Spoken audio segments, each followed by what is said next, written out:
Cement रस्त्याच्या side पाट्यानं भरल्याने नागरिकांना होतोय कमालीचा त्रास। लहान मुले पडून होतात जखमी तर बैलांच्या खुरांना देखील होते दुखापत।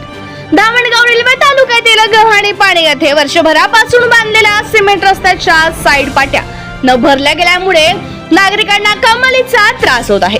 रस्त्यावर खेळणारी लहान मुले खेळताना किंवा सायकल चालवताना पडून जखमी होत आहेत। इतकंच काय तर या रस्त्यावरून जाणाऱ्या बैलबंडीला जुंपलेल्या बैलांच्या खुरांना देखील दुखापत होत आहे। याबद्दल गावकऱ्यांनी आपल्या प्रतिक्रिया दिल्या। हा रस्ता जिल्हा परिषदेच्या अखत्यारीत असल्याने जिल्हा परिषद बांधकाम उपविभाग चांदूर रेल्वे येथील कनिष्ठ अभियंता काळे यांच्याशी बोलणे झाले असता त्यांनी अर्ध्या रस्त्याच्या साईड पाट्या भरल्या आहेत असे बोलून सावर करण्याचा प्रयत्न केला। पण जेव्हा त्यांना सांगितले की आम्ही रस्त्यावर उभे आहोत आणि येथे कुठेच साईड पाट्या भरलेल्या दिसत नाही, तेव्हा त्यांनी आपली बाजू सांभाळत मी संबंधित ठेकेदाराला सांगतो असे बोलून वेळ मारून नेली। आता काळे साहेब किती दिवसात कंत्राटदाराकडून साईड पाट्या किती दिवसात भरून देतात याकडे जनतेचे लक्ष लागले आहे। धामणगाव रेल्वे तालुक्यातील गव्हाणी पाणी या गावात सिमेंट रस्ता जो बनलेला आहे त्या रस्त्यात साईड पटल्या न गेल्यामुळे ठेकेदारांनी त्याकडे दुर्लक्ष केल्यामुळे सिमेंट रोडची दुर्दशा होत आहे। सिमेंट रोड अनेक बाजूनी खचलेला आहे। इथे लहान मुलं जे खेळतात ते लहान मुलं इथे जखमी होतात। साईड पटल्या न भरण्यामुळे सायकल किंवा खेळत असतात त्यावेळेस ते खाली पडून जखमी होतात। त्याचप्रमाणे या रस्त्यावरून जेव्हा शेतकऱ्यांच्या बैलगाड्या जातात तेव्हा त्या बैलांचे जे खुरं आहे तेही यामुळे खराब होत आहेत। तर आपल्यासोबत काही गावकरी आहेत, आपण त्यांच्याकडून जाणून घेऊ की नेमका या रस्त्याच्या साईड पटल्यानं भरल्यामुळे त्यांना कुठला त्रास होत आहे।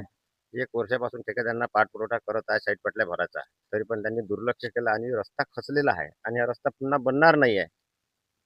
आणि त्याच्यामुळं शेतात जाणाऱ्या जनावरांना, बैलबंडींना, लहान मुलांना धोका आहे। तर त्यांना हे करायला पाहिजे होतं। पासून हा रोड झालेला आहे आणि खरंच साईड पाटल्या भरायलाच पाहिजे। ठेकेदारांनी लक्ष द्यायला पाहिजे। नसून ठेकेदार करत तर त्यांनी शासनाने लक्ष द्यायला पाहिजे की बाबा हा रोड आज आमच्या मेहनतीने बनला, गावाला पुन्हा काही बनणार नाही। ह्या रोडसाठी खूप अडचणी गेल्या, खूप दिवसापासून रोड पाहिजे स्मशानभूमीचा रोड आहे आणि त्यावर झाला आणि निकृष्ट दर्जाचं काम झालं तो साईडनं खचून राहिलेला आहे, लोकांना दिसत आहे। त्याच्यामुळे साईड पाटल्या पण नाही, बंडींना जाता येत नाही, गाडी साईडनं काढता येत नाही, तरी पण कोणाचं लक्ष नाही। आमची अशी विनंती आहे की जो कोणी ठेकेदार असेल हा रोड करणारा, शासनाने सुद्धा त्यांच्यावर लक्ष देऊन हा रोडचं काम पूर्ण करायला पाहिजे। मी सर प्रमोद बुराडे बोलतो, माजी सरपंच। हा रोडच्या साईड पाटल्या व सारे काम न होता पैसे काढलेले आहे। हे शेड इथून वाऱ्यानं पडलेलं आहे, दिवसात काहीच झालेलं नाही आहे, तरी हे वाऱ्यानं पडलेलं आहे। लोकांचे नाव बदनाम करून लोकांना सांगते की हे अमक्याने पाळलं। या स्मशानभूमीतली टाकी चोरीला गेली होती, सरपंचानं चोरून नेलेली होती घरी। मी रिपोर्ट दिला, माझ्याकडे वशी पण आहे। त्यानंतर ते संध्याकाळ रात्र भरत येऊन तिथं फिट झाली आणि 3 इंची पाईपलाईनची मागणी आहे, अर्धा इंची पाईपलाईन टाकलेली आहे।